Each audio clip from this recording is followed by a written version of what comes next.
السلام عليكم ورحمة الله وبركاته. الحمد لله رب العالمين والصلاة والسلام على رسوله الكريم وعلى آله وصحبه أجمعين ومن تبعهم بإحسان إلى يوم الدين أما بعد. கண்ணிமிக்க அல்லாஹ் நல்லடியார்களே, இன்னும் ஒரு சில தினங்களில் நாம் ரமலான் மாதத்தை அடைய இருக்கிறோம். அந்த மாதத்திலே நாம் நோக்கின்ற நோன்பு தொடர்பாக சில ஃபிக்கு சட்டங்கள், சில முக்கியமான மார்க்க சட்டங்களை இன்ஷா அல்லாஹ் இன்று நாம் தெரிந்து கொள்வோம். நோன்பு என்கின்ற வார்த்தைக்கு அரபியில் சௌம், சியாம் என்று சொல்வாங்க. இதற்கு என்ன அர்த்தம்னு சொன்னால், அல் இம்சாக்கு அனிஷை, ஒரு விஷயத்தை விட்டு தடுத்துக் கொள்வது, ஒன்றை விட்டு தடுத்துக் கொள்வதற்கு அகராதியில் சௌம் என்ற வார்த்தையை பயன்படுத்துவாங்க. இஸ்லாமிய வழக்கில், இஸ்லாமிய மரபுல சௌம், நோன்பு என்ற வார்த்தைக்கு என்ன அர்த்தம்னு சொன்னா, அல் ஃபஜ்ரு சாதிக், அதாவது உண்மையான விடியல் உதித்ததிலிருந்து, உண்மையான விடியல் ஆரம்பித்ததிலிருந்து சூரியன் மறைகின்ற வரை உண்பது, பருகுவது, இல்லற வாழ்க்கையில் ஈடுபடுவது போன்ற விஷயங்களை தவிர்த்து அல்லாஹ்வுக்காக இதை நான் விடுறேன் என்கின்ற எண்ணத்தோடு இருப்பதற்கு பேர் தான் இபாதத் என்று கருதி இருப்பதற்கு பேர் தான் நோன்பு. நோன்புன்னா ஃபஜருடைய அந்த நேரத்திலிருந்து, உண்மையான விடியல் ஆரம்பத்திலிருந்து சூரியன் மறைகின்ற வரை உண்பது, பருகுவது, மனைவியோட இல்லற வாழ்க்கையில் ஈடுபடுவது, இந்த விஷயங்களை தவிர்த்து அல்லாஹ்வுக்காக நான் இந்த காரியங்களை செய்யாமல் இருக்கிறேன் என்கின்ற எண்ணத்தோடு, வணக்கம் என்ற எண்ணத்தோடு இருப்பதற்கு பெயர் தான் நோன்பு என்று நம்ம பார்க்கணும். அடுத்து இந்த நோன்பு தொடர்பாக மார்க்க சட்டம் என்ன என்று பார்த்தீங்கன்னா, நோன்பு என்பது இஸ்லாத்தினுடைய ருக்குன்னா அடிப்படைகள்ல ஒரு அடிப்படை. இஸ்லாத்தினுடைய 5 முக்கியமான தூண்கள்ல ஒரு தூண். அல்லாஹ் குர்ஆன்ல சொல்றான், யா அய்யுஹல்லதீன ஆமனு குதிப அலைக்குமுஸ் ஸியாமு கமா குதிப அலல்லதீன மின் கப்லிக்கும். ஈமான் கொண்டவங்களே, உங்க மீது, உங்களுக்கு முன்பு இருந்தவங்க மீது நோன்பு கடமையாக்கப்பட்டது போல உங்கள் மீதும் நோன்பு கடமையாக்கப்பட்டிருக்கு. எதுக்காக வேண்டி? நீங்கள் இறையச்சத்தை பெறுவதற்காக என்று அல்லாஹ் தஆலா குர்ஆன்ல சொல்றோம். அப்ப நோன்பு என்பது இஸ்லாமிய மார்க்கத்தில் ஃபர்தான ஒரு அம்சம், கடமையான அம்சம். எந்த அளவுக்கு கடமைன்னா பாருங்க, நபிகள் நாயகம் ஸல்லல்லாஹு சொல்றாங்க, புனியல் இஸ்லாம் அலா ஹம்ஸின், இஸ்லாமிய மார்க்கம் 5 விஷயங்கள் மீது நிறுவப்பட்டது. ஒன்று என்ன? ஷஹாதத்தி அல்லா இலாஹ இல்லல்லாஹ் வ அன்ன முஹம்மதன் அப்துஹு வ ரசூலுஹு. முதலாவது விஷயம் லா இலாஹ இல்லல்லாஹ் முஹம்மது ரசூலுல்லாஹ் என்று ஷஹாதத்துடைய இந்த கலிமாவிற்கு சாட்சியம் அளிப்பது. இரண்டாவது வ இகாமிஸ் ஸலாத். மூணாவது வ ஈதாஇ ஸகாத், தொழுகை நிலைநாட்டுவது. மூன்றாவது ஸகாத்தை கொடுப்பது. வ ஸௌமி ரமதான், நான்காவது ரமலானுடைய கடமையான நோன்பை நோற்பது. வ ஹஜ்ஜில் பைத், அதாவது அல்லாஹ்வுடைய அந்த இல்லத்தை ஹஜ் செய்யும். இதுதான் என்ன? இஸ்லாத்தினுடைய 5 முக்கியமான கடமைகள்ல, 5 தூண்கள்ல ஒன்று. அப்போ நோன்பு இஸ்லாத்தினுடைய 5 முக்கியமான தூண்கள்ல ஒரு தூணாகவும் ருக்குன்கள்ல ஒரு ருக்குனாகவும் இருக்குது. இதை இஸ்லாமிய உம்மத்துல அனைத்து தரப்பு அறிஞர்களால், மக்களால் ஏற்றுக்கொள்ளப்பட்ட ஒரு இஜ்மாவான அம்சம். யார் நோன்பினுடைய கடமையை அறிந்திருந்தோ இந்த நோன்பு கடமையை மறுக்கிறாரோ அவர் இஸ்லாத்தை விட்டு வெளியேறுவார். அப்போ நோன்பு என்பது மிக மிக அவசியமான அம்சம் என்பதை இதுல இருந்து நம்ம அறியலாம். அடுத்து வாங்க, அர்கானு சியாம், நோன்பினுடைய தூண்கள்.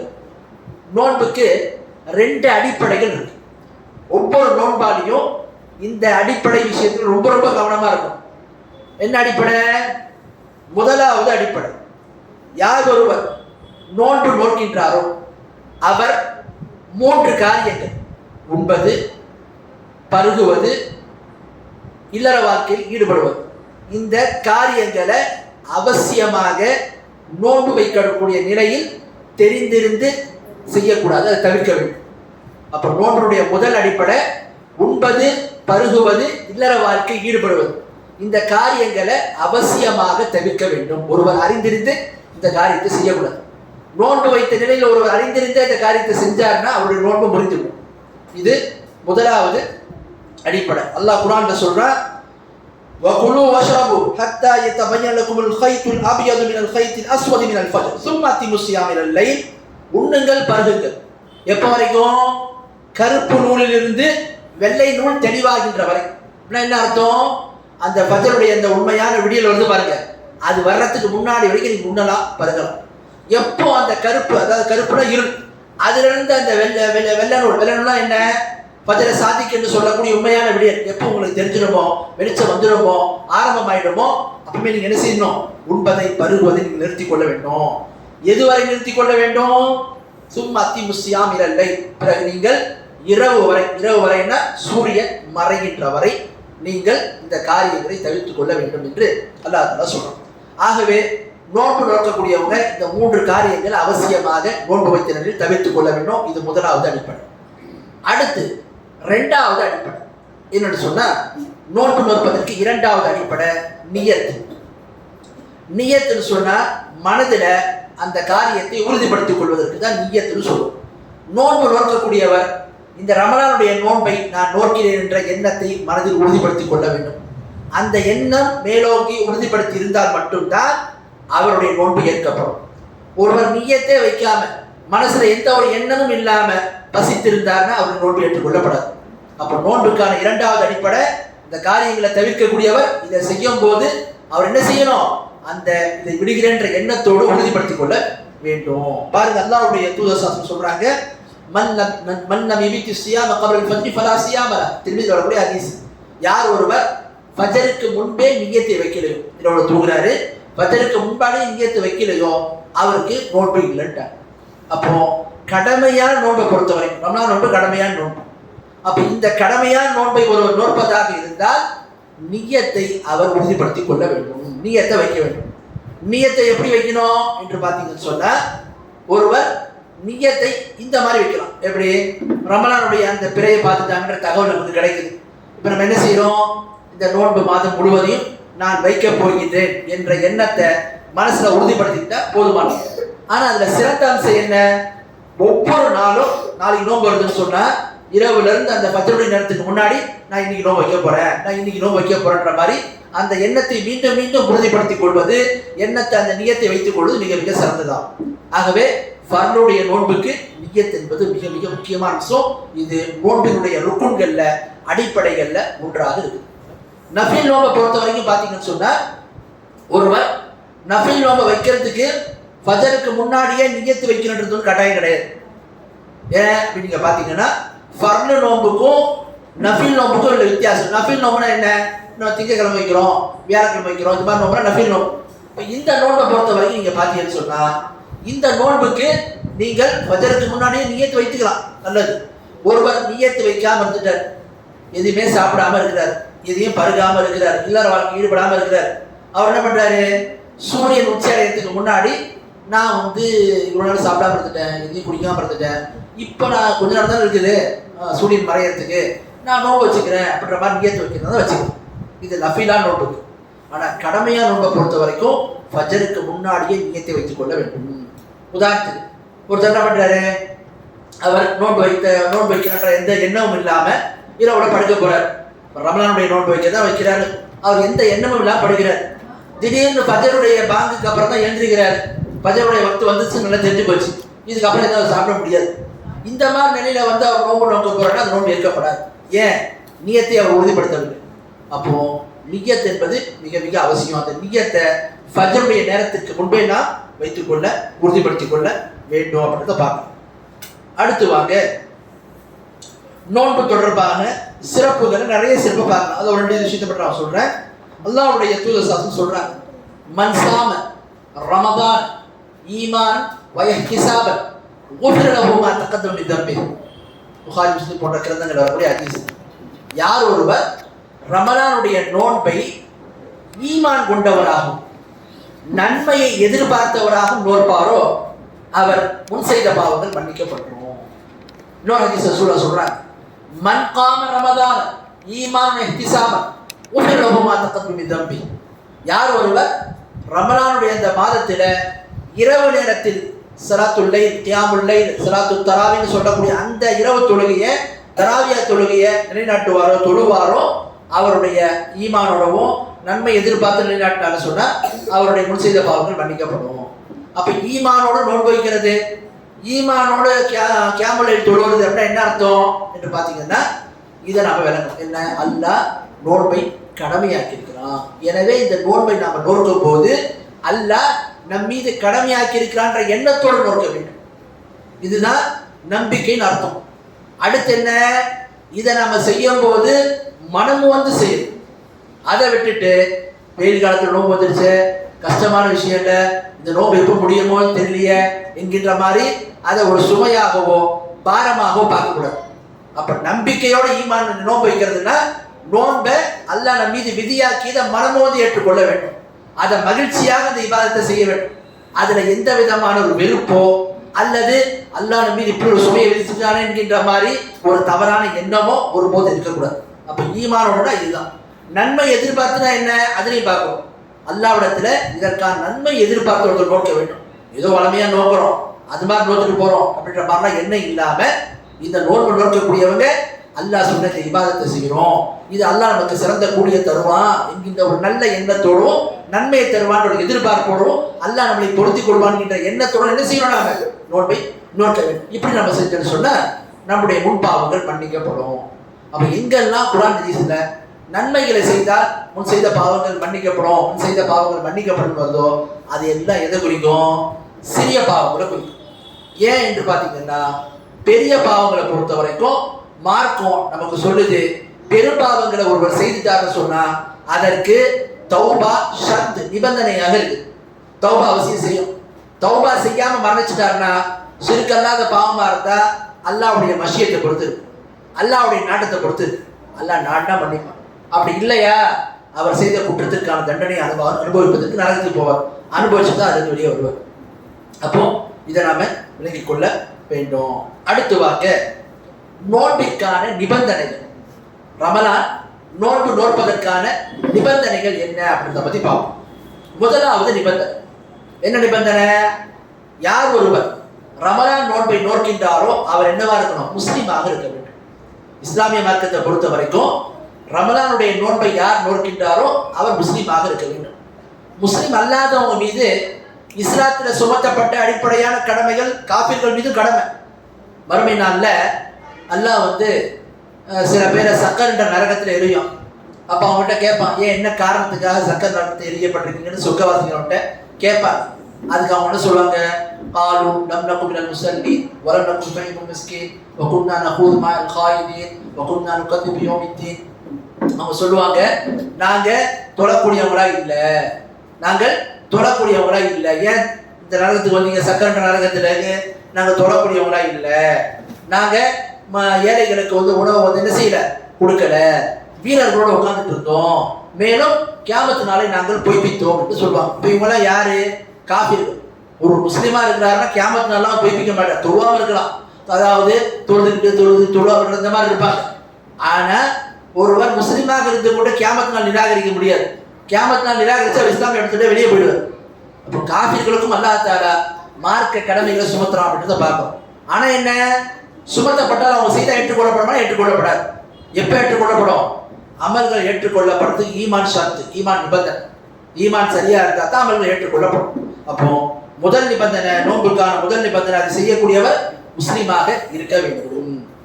அடுத்து பாருங்க, இரண்டாவது நிபந்தனை. என்ன நிபந்தனை, நோன்பு அதற்கான நிபந்தனைகள். இரண்டாவது நிபந்தனை, நோன்பு நோற்பவர் பாலிக்னா பருவ வயதை அடைந்தவராக இருக்கும். இஸ்லாமிய மார்க்கத்தில் ஆணாக இருந்தாலும் சரி பெண்ணாக இருந்தாலும் சரி, இஸ்லாமிய சட்டத்திட்டங்கள் கடமைகள் எப்போ அவங்க மீது விதியாக்கப்படும், பருவ வயதை அவங்க அடைந்திருக்கும். ஆண்களாக இருந்தால் ஒரு 14-15 வயசு, பெண்களாக அவங்க பருவ வயதை அடையக்கூடிய அந்த நிலை இது இருந்தால் தான் அவங்க மீது கடமையாகும். அப்போ இஸ்லாமிய மார்க்கத்தில் எல்லா கடமையும் இப்படித்தான். ஏன்னா நபிகள் நாயகம் சொல்றாங்க, ருஃபியல் கலமான் சராசி, 3 பேரை விட்டு அல்லாஹ் தஆலா எழுது கூட உயர்த்திடும்.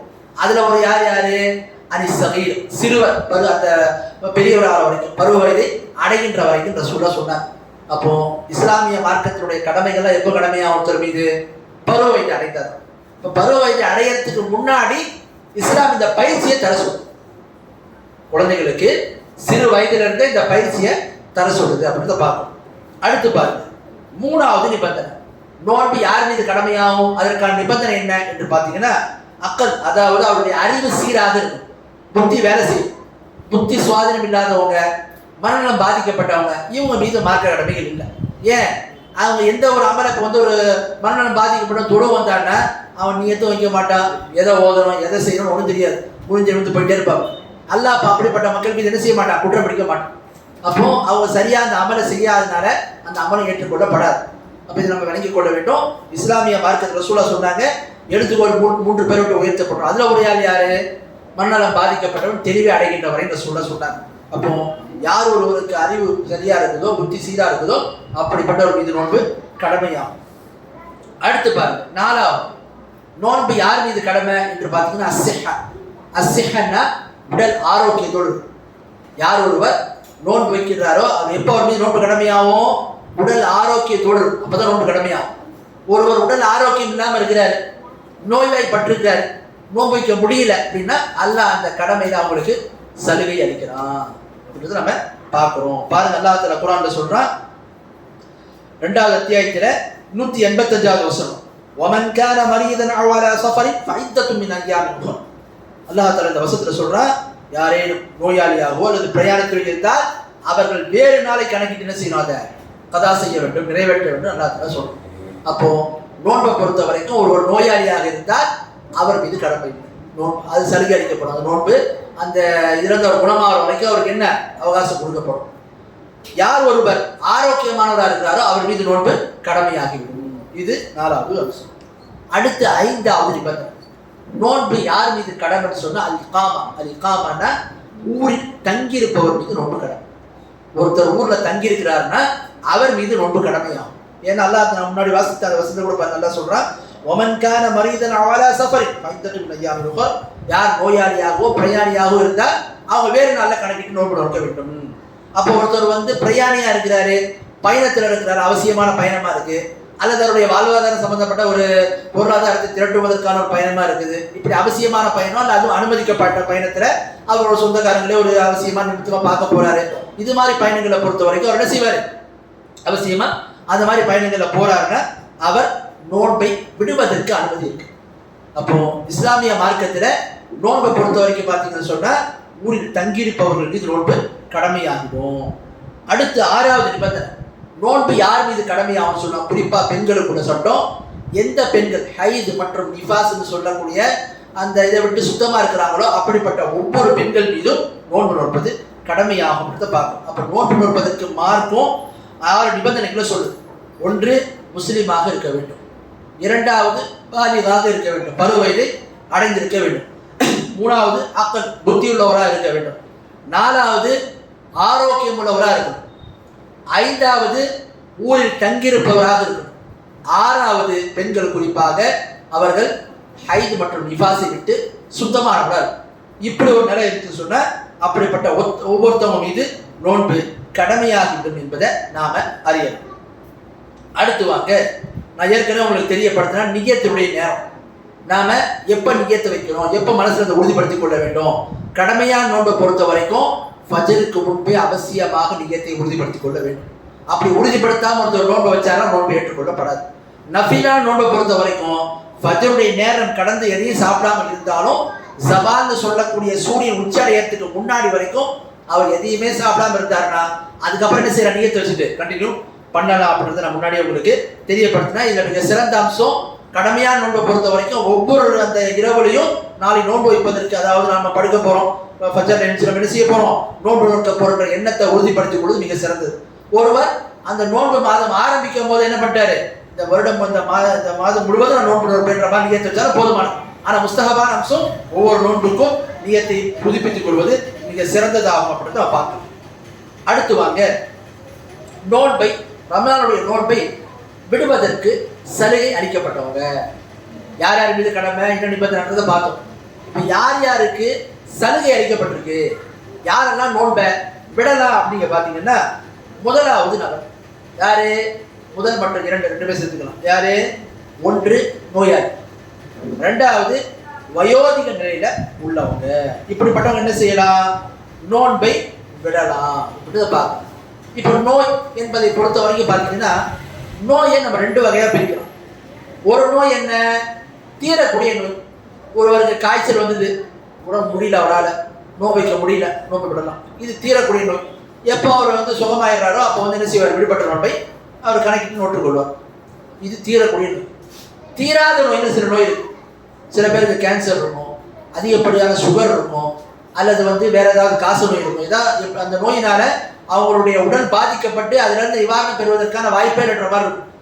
இப்படிப்பட்டவங்க என்ன செய்யலாம்? நோன்பை விடலாம் அப்படின்னு பார்க்கணும். அப்போ நோய் என்பது எந்த நோய் நீங்காத நோய் இருக்கோ அப்படிப்பட்டவங்க நோன்பை விடுவதற்கு மார்க்கம் அனுமதியை தருகிறது அப்படின்றத நாம பார்க்கலாம். அடுத்து ரெண்டாவது வயோதிக நிலை. வயோதிக நிலைன்னா என்ன? ரொம்ப தள்ளான வயசு, ரொம்ப முதுமை அடைந்ததுக்கு அப்புறம் மனிதன் பலகீனமாயிடும். இந்த மாதிரி நிலைகள்ல நோன்பை விடுவதற்கு மார்க்கம் அனுமதியை தரும். அப்போ நிரந்தர நோயாளி மற்றும் தள்ளாத வயதுடைய அந்த முதுமையில உள்ளவங்க, இந்த ரெண்டு தரப்புல உள்ளவங்க என்ன செய்யலாம்? நோன்பை விடலாம். நோன்பை விடுவதற்கு மார்க்கம் அனுமதியை தரும். சரி, அவங்க மீது அந்த கடமை நீங்கிடும். நோன்புன்ற அந்த வைக்கக்கூடிய கடமை நீங்கிடும். வேற ஏதாவது இதுக்கு பகரமா அவங்களுக்கு கடமையாக்கப்பட்டிருக்கானா? இருக்கு. என்ன கடமை? அல்லாஹ் குர்ஆன்ல நமக்கு தெரியப்படுத்துறான். என்னன்னு சொன்ன, யார் ஒருவர் நோன்பாளிகள்ல அல்லாஹ் தெரியப்படுத்துறான். ஆரம்பத்தில் நோன்புன்ற கடமை எப்படி விதியாக்கப்பட்டுச்சுன்னு சொன்னா, ஒருவர் நோன்பை நோக்கலாம், தஹீர் நோன்பு கூட வைக்கலாம். இன்னொரு வாய்ப்பு என்ன? நோன்பு வைக்கின்ற கடமை நிறைவேற்ற இன்னொரு கடமை. என்ன கடமை? அவர்கள் ஃபிதியா, அந்த மிஸ்கின்களுக்கு உணவை கொடுக்கக்கூடிய ஃபிதியா, இதை அவங்க செய்யலாம். இந்த மாதிரி ஆரம்பத்தில் ரெண்டு எடுத்து அல்லாஹ் சொன்னான். ஆரம்பத்தில் நோன்பு எப்படி அல்லாஹ் கடமையாக்குனா, ரெண்டு ஆப்ஷன் இருந்துச்சு. ஒன்று நோன்பு வைக்கணும், நோன்பு வைக்கலையா கட்டாயமாக ஃபிதியா கொடுக்கணும். ஒன்று கட்டாயமாக நோன்பு வைக்கணும், இல்லை ஃபிதியா கொடுக்கணும். இப்படி தான் இருந்துச்சு. அப்புறம் அல்லாஹ் என்ன பண்ணுறான்? இதில் மாற்றத்தை அல்லாஹ் கொண்டு வந்தான். என்ன? கட்டாயமாக நோன்பு வைப்பதற்கு சக்தி பெற்றவங்க நோன்பு வைத்தே ஆகும். அவங்களுக்கு விதிவிலக்கு கிடையாது. யார் வந்து உணவளிக்கலாம்? யார் தள்ளாத வயதுள்ளவங்களா இருக்கிறாங்களோ, யாரால வந்து தீராத நோயில் இருப்பாங்களோ, இப்படிப்பட்டவங்க என்ன, அவர்கள் ஒரு ஏழைக்கு உணவளித்து விடலாம் என்று அல்லாஹ் தஆலா தெரியப்படுத்துறான். அப்போ இதன் மூலமா நம்ம அறியறோம், நோன்பை பொறுத்த வரைக்கும் யார் ஒருவர் அதை நோற்பதற்கு முதுமையில நிலையில இருக்கிறாரோ, நிரந்தர நோயாளியா இருக்கிறாரோ, அவர் நோன்பை விட்டு விடலாம். ஆனா அவங்க இன்னொரு கடமை அவங்க மீது இருக்கு. நோன்பை விட்டால் அவங்க செய்ய வேண்டிய கடமை என்ன? அவர்கள் ஃபிதியா கொடுக்கணும். என்ன ஃபிதியா கொடுக்கணும்?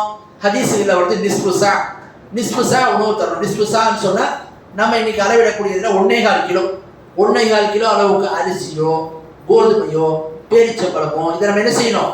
அவர்களுக்கு இந்த ஏழைகளுக்கு எத்தனை நோம்பு நம்ம இது பண்றோமோ அதை கணக்கிட்டு கொடுத்துட வேண்டும். 29 நோம்புனா 29, இந்த மாதிரி 29 நாள் என்ன செய்யணும்? அந்த 1.25 கிலோ அடிப்படை 29 நாளும் கொடுத்துடணும். அது சேர்த்து கொடுக்கலாம், பிரிச்சு கொடுக்கலாம், அது நம்மளுடைய இது.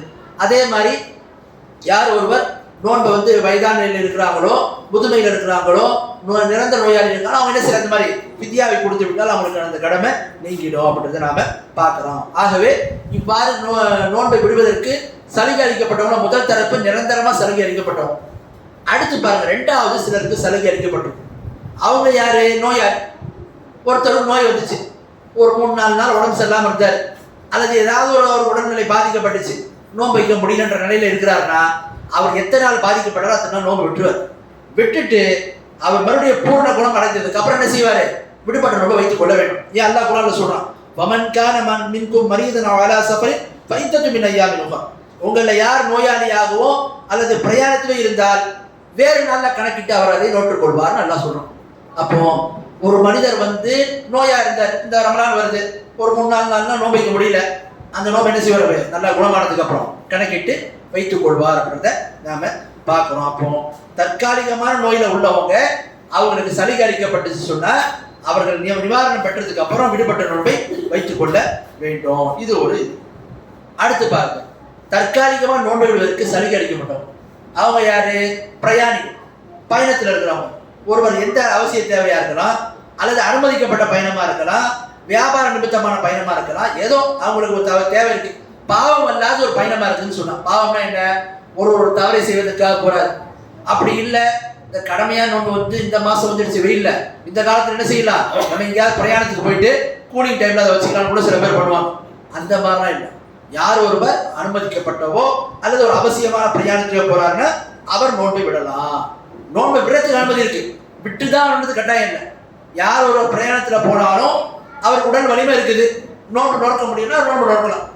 நோன்பு வைப்பது அவருக்கு சிரமமா இருக்கும்னா அவர் நோன்பு வைக்காம இருக்கிறது தான் நல்லது. அப்ப பிரயாணத்துல ஒருவர் நோன்பு நோற்பதாக இருந்தால் நோக்கலாம். ரசூலுல்லாஹ் காலத்துல சஹாபாக்கள் பிரயாணத்தில் இருக்கவும் சில நோன்பு வைக்கவும் செஞ்சிருக்கிறாங்க, சில அதே பயணத்தில் நோன்பு விடவும் செஞ்சாங்க.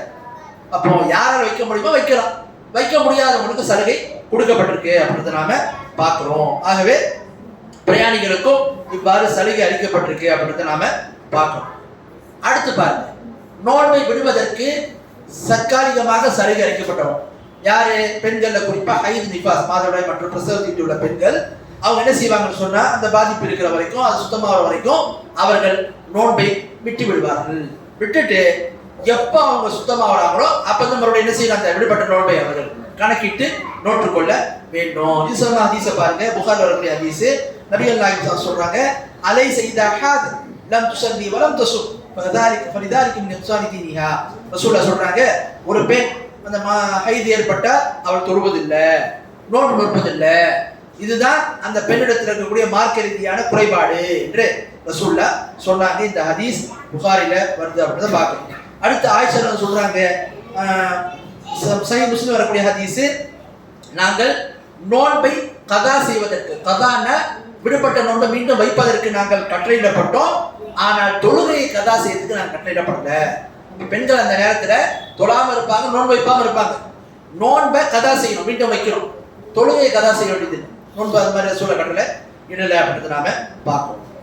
அடுத்து பாருங்க, இப்போ 2-3 தரப்பு பார்க்கணும். அடுத்து 4வது தற்காலிகமா சலுகை அளிக்கப்படும். முதல்ல பார்த்தோம், அதாவது நோய் ஏற்பட்டு குணமடையக்கூடியவங்க, சாதாரணமான நோய் அல்லது காய்ச்சல் இது போன்ற ஒரு 2-3 நாள் நோய் இருந்து அதுக்கப்புறம் குணமாகக்கூடியவங்க, குணமடையக்கூடிய நோயில் இருக்கக்கூடிய இவங்க நோன்பு நோற்பாங்க. ஒன்று. 2வது பிரயாணத்தில் இருக்கிறவங்க, பிரயாணத்தில் நோன்பை விடுறதுக்கு அனுமதி இருக்கு, பிரயாணத்தை முடிச்சதுக்கு அப்புறம் கணக்கிட்டு நோன்பை நோட்டுக் கொள்வாங்கன்றதை பார்க்கணும். 3வது பெண்கள் சுத்தமானதுக்கு அப்புறம் நோன்பு நோற்பாங்கன்னு பார்க்கணும். 4வது பெண்கள்ல யாரு கர்ப்பிணிகளாகவும் பாலூட்டக்கூடிய தாய்மார்களாகவும் இருக்கிறாங்களோ அவர்களுக்கும் மார்க்கும் சலுகை இருக்குது. என்ன சலுகை? அவர்கள் நோன்பை விடலாம் என்று சலுகையை கொடுக்குது. எப்படி பாருங்க, அல்லாஹ்வுடைய தூதர் சாசனம் சொல்றாங்க, இந்த ஹதீஸ் திர்மிதியில வருது, ஆதாரபூர்வமான ஹதீஸ். ரசூலுல்லாஹ் சொல்றாங்க, இன்னல்லாஹ் வதஅ அனில் முஸாஃபிர் ஷத்ர ஸலாஹ் வஸ்ஸௌம் வ அனில் ஹுப்லா வல் மர்தி வஸ்ஸௌம் சொல்றாங்க.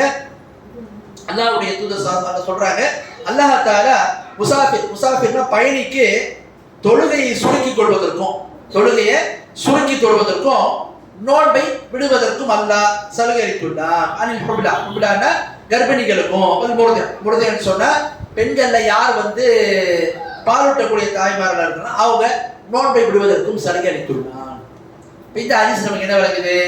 பெண்கள்ல யார் கர்ப்பிணிகளாகவும் பாலூட்டக்கூடிய தாய்மார்களாகவும் இருக்கிறாங்களோ அவர்கள் நோன்பு வைப்பதினால் தனக்கோ தன்னுடைய குழந்தைக்கோ பாதிப்பு ஏற்படும் என்று அஞ்சினால் நோன்பை விடலாம். கர்ப்பிணியா இருந்துட்டாவே நோன்பு விட்டுணும்னு கிடையாது, பால் விட்டுட்டாலே நோன்பு வைக்கக்கூடாதுன்னு கிடையாது. யாருக்கு இந்த சலுகை? நோன்பை பொறுத்த வரைக்கும் யாருக்கெல்லாம் சக்தி இருக்குமோ எல்லாம் வச்சுதான் ஆகணும். பால் கொடுத்தா தனக்கோ குழந்தைக்கோ ஏதோ பாதிப்பு ஏற்படும் அஞ்சுறாங்க.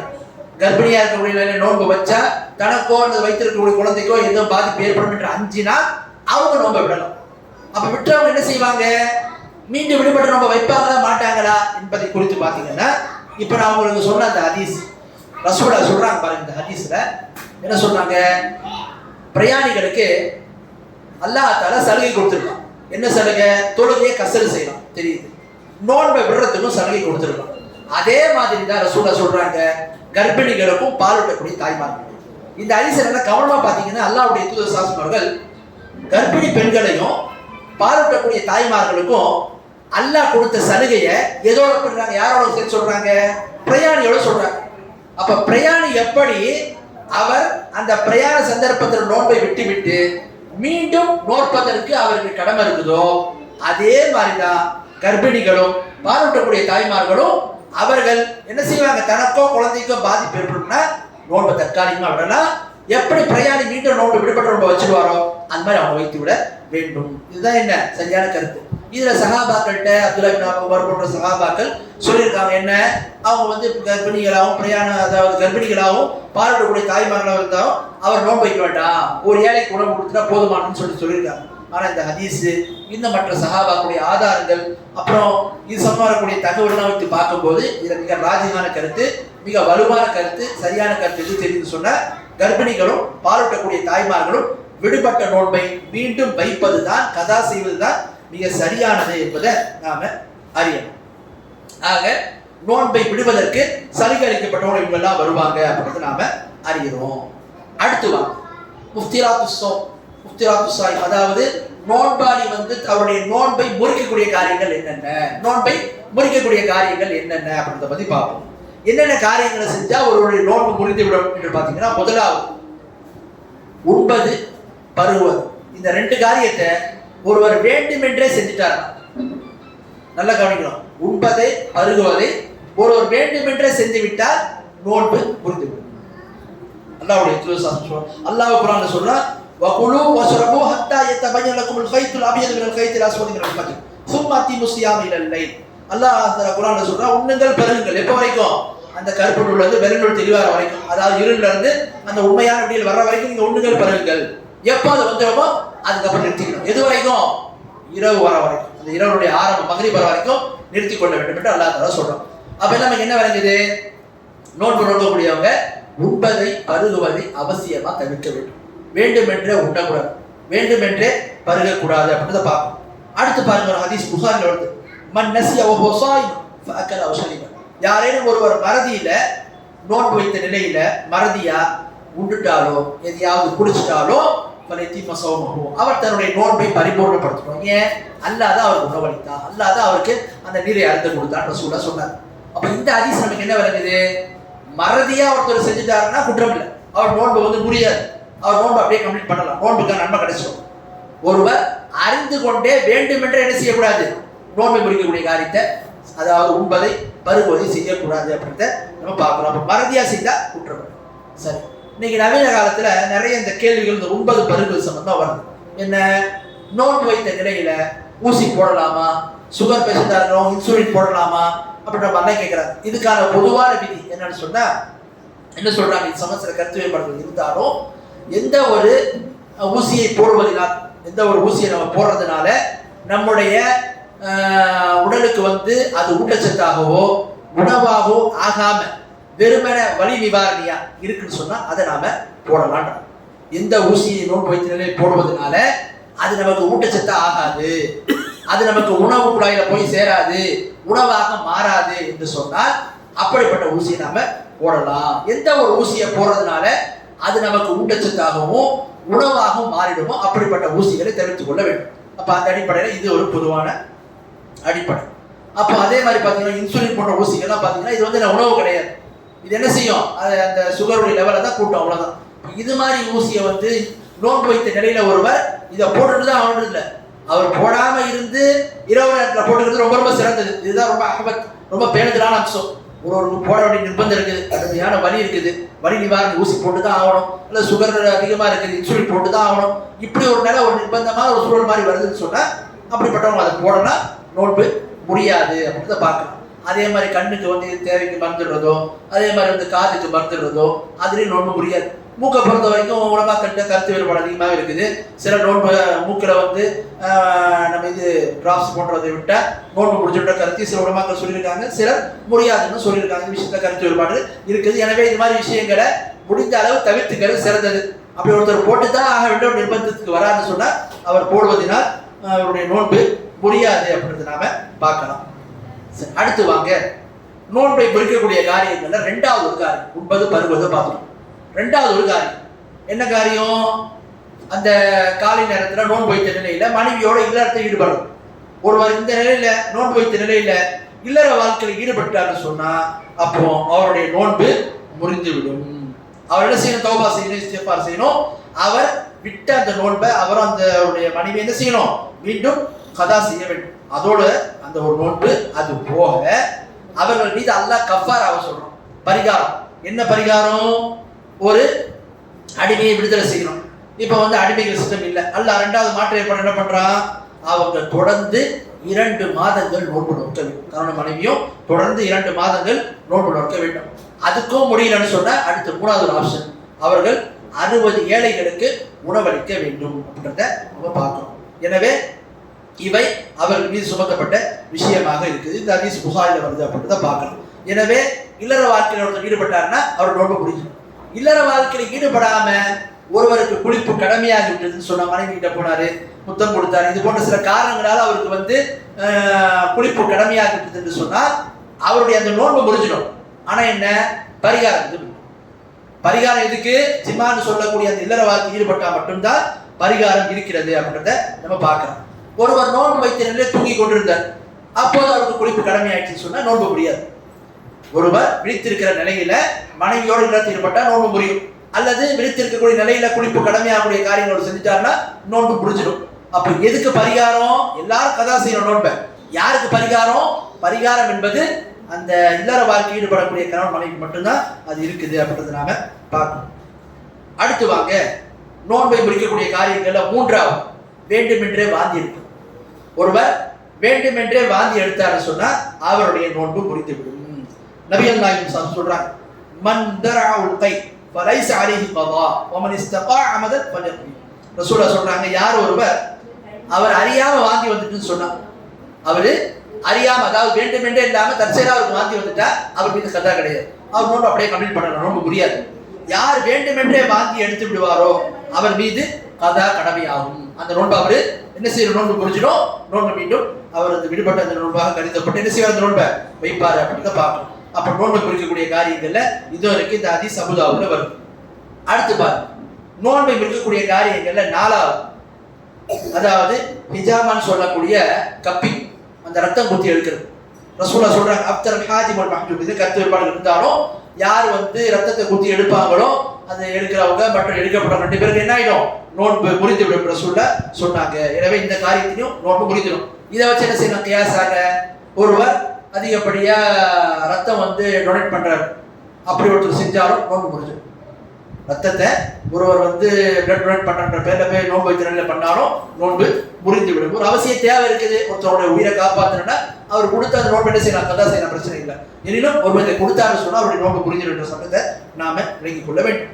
அடுத்து பாருங்க, நோன்பை குறிக்கக்கூடிய காரியங்கள்ல ஐந்தாவது என்ன, ஒருவர் நோன்பு வைத்த நிலையில பெண்கள் குறிப்பாக நோன்பு திறப்பதற்கு கொஞ்ச நேரம் தான் இருக்குது, அவங்களுக்கு தொழில் இல்லாமல் போயிடுச்சு, ஐந்து வந்துடுச்சு, நிஃபாஸ் ஏற்பட்டுச்சுன்னா அப்பவும் அவங்க என்ன செய்ய முடியாது, அந்த நோன்பை அவங்களுக்கு நோன்பு புரிந்து விடும். இன்னும் கொஞ்ச நேரம் தான் இருக்குது அப்படின்ற மாதிரி இல்லை, எப்போது ஏற்பட்டுறமோ சுத்தமா இருக்கும். அப்படி இல்லைன்னு சொன்னா எந்த நிலையில இருந்தாலும் அவங்களுக்கு நோன்பு அவர்கள் தொடர முடியாது அப்படின்னு நோன்பு புரிந்து விடும் அப்படின்றத பார்க்கணும்.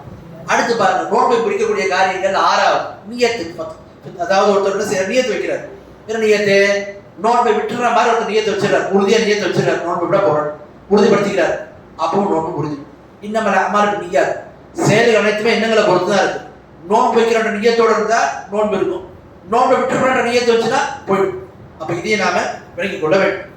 அடுத்து பாருங்க, ஏழாவது நோன்பை குறிக்கக்கூடிய காரியங்களை ஏழாவது அர்ரித்தான்னா ஒருவர் இஸ்லாமிய மார்க்கத்தில் இருந்துட்டு குஃப்ரான காரியத்தை செய்யறாரு, குஃப்ரான நம்பிக்கைகளை கொள்றாரு என்று சொன்னால் அவருடைய நோன்பு முறிந்துவிடும். இந்த காரியங்கள் நோன்பை முறிக்கக்கூடிய காரியங்கள் என்பதை நாம அறியலாம். அடுத்து பாருங்க, நோன்புல வெறுக்கத்தக்க காரியங்கள் இருக்கு. நோன்பு வைத்த நிலையில் சில வெறுக்கத்தக்க காரியங்கள் இருக்கு, அதையும் நம்ம தெரிந்து கொள்ள வேண்டும். என்னென்ன, ஒருவர் ஒழு செய்யும் போது மூக்கிலும் வாயிலும் தண்ணீர் செலுத்தத்துக்கு மார்க்க ஒழு செய்வோம். நோன்பு வைத்த நிலையில் அதுல மிகைப்படுத்தி செய்யறது கூடாது. அப்படி செய்யவும் என்ன ஆயிடும், தண்ணி தொண்டைக்குடையில நமக்கு வயிற்றுக்கு போயிடும். அப்போ நோன்பு வைத்த நிலையில் மிகைப்படுத்தி நாம தண்ணீரை மூக்குலையோ அல்லது வாயிலையோ செலுத்துவது கூடாது அப்படின்றது நாம பார்க்கிறோம். அதை பண்ணா அதன் மூலமா நமக்கு நோன்பு அந்த தண்ணீர் உள்ள போயிட்டா நோன்பு முடிஞ்சிடும். ஏன்னா ரொம்ப ரொம்ப கவனமா இருக்கணும், தான் மார்க் இதை வெறுக்கத்தக்கது அப்படின்ற மாதிரி சொல்லுது. அடுத்து பாருங்க, யார் ஒருவர் தன்னுடைய மனைவிடத்துல போனா அவருக்கு குளிப்பு கடமையாகக்கூடிய நிலை ஏற்பட்டுறோமோ அப்படிப்பட்டவங்க கிட்ட போகாம இருக்கணும். இதுவும் என்ன வெறுக்கத்தக்கக்கூடிய காரியங்களாக இருக்குது அப்படின்னு பார்க்கணும். அடுத்து பாருங்க, மூணாவது, ஒருவர் சளி போன்றவற்றை சேர்த்து வைத்துக் கொண்டு அதை முழுகிறது விழுகிறது இது போன்ற காரியங்கள் நோன்பை முடிக்காதுனாலும் அது மாதிரி விஷயங்களை தவிர்த்து கொள்ள வேண்டும். அடுத்து நாலாவது, அவசியமே இல்லாம ருசி பார்க்கணுன்ற பேர்ல இருக்கிற வீட்டை உதாரணம் 4 பேர் இருக்காங்கன்னா சமைக்கும் போது எல்லாரும் 4 பேர் டேஸ்ட் பார்ப்பாங்க.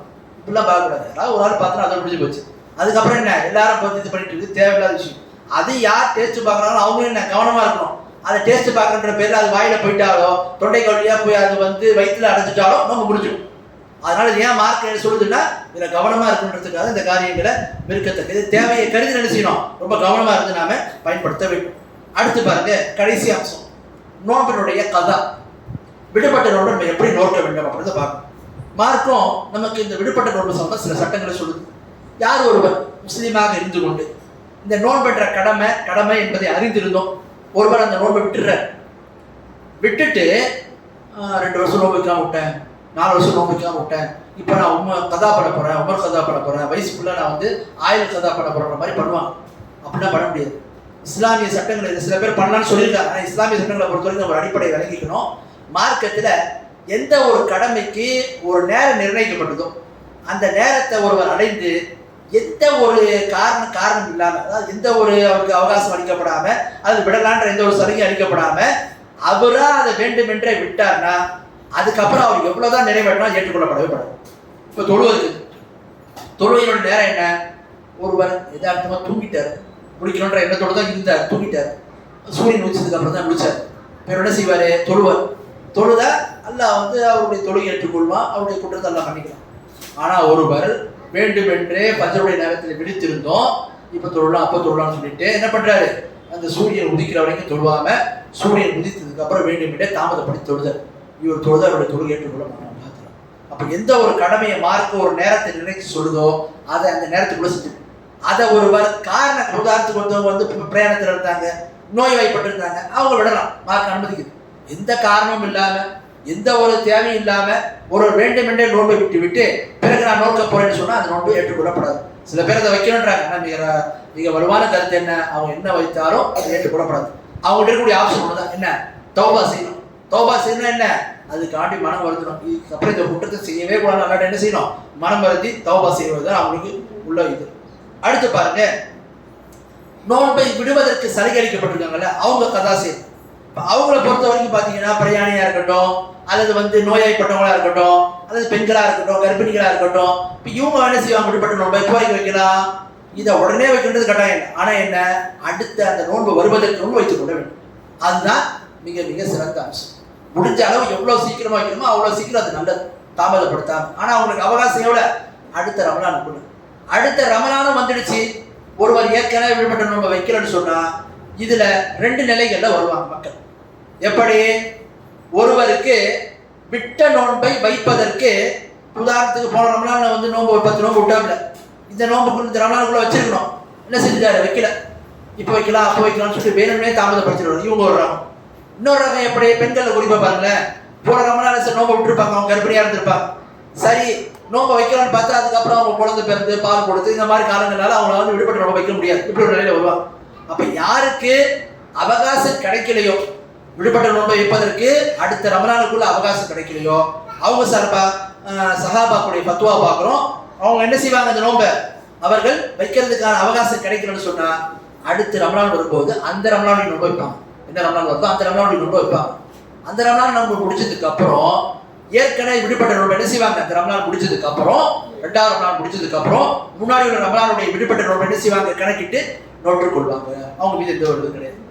யார் ஒருவருக்கு திரும்ப வைப்பதற்கான அவகாசம் கிடைத்தோம், வைக்கலாம் அப்போ வைக்கலாம் அப்போ வைக்கலாம் சொல்லி அப்படியே தாமதப்படுத்தி அடுத்த நோன்பை வந்துச்சுன்னு சொன்னா அப்படிப்பட்டவங்க என்ன, அந்த வர ரமலானுடைய நோன்பை வைத்து விட்டு பிறகு நோன்பை பிடிச்சதுக்கு அப்புறம் ஏற்கனவே அவர்கள் வைத்த அந்த நோன்பை என்ன செய்யணும், ஏற்கனவே விடுபட்ட அந்த ரமலான் முதல் நோன்பு ரமலான் விடுபட்டுங்களா, அந்த விடுபட்ட நோன்பை மீண்டும் என்ன செய்யணும், அவங்க வைக்கவும் வேண்டும்.